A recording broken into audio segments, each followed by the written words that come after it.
Katis mga treasure hunting. Dati ko na ito niyabnag.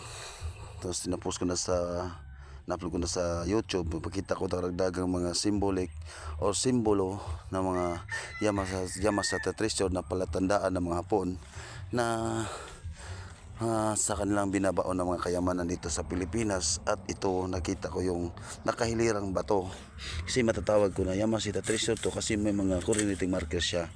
Ito mga TH is bato yan. Buhay na bato yan. Matulis yan papunta dun. Okay, 1 meter galing dito is may bato naman. Ito mga TH. Ito. Yung ano niya, yung direksyon niya papunta doon. At saka dito may bato na naman mga TH. Yan. Mataas na siya. Yan.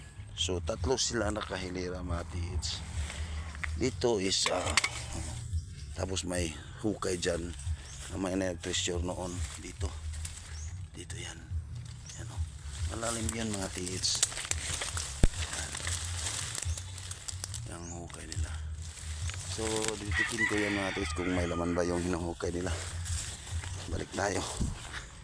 Yan o. Nagkailira isa, dalawa, tatlo. Pupunta tayo sa unahan mga TH. May mga simbol, mga karagdagang treasure marker. Ito mga TH oh. No. Yan. Yan. Diba matatawag natin na treasure marker din to. Ang bato na yan. Yan. So malapad na bato. Pag-step tayo dito mga TH. Ito. Yan. Isa harang ito is nagtuturo dyan sa hukay. Hindi na natamaan yung papunta doon, papunta sa S yan. Yan, hanggang sa S. Yan, yung hukay nila andun lang, hindi tumama sa direksyon yan. At ito mga TH, you know. Okay.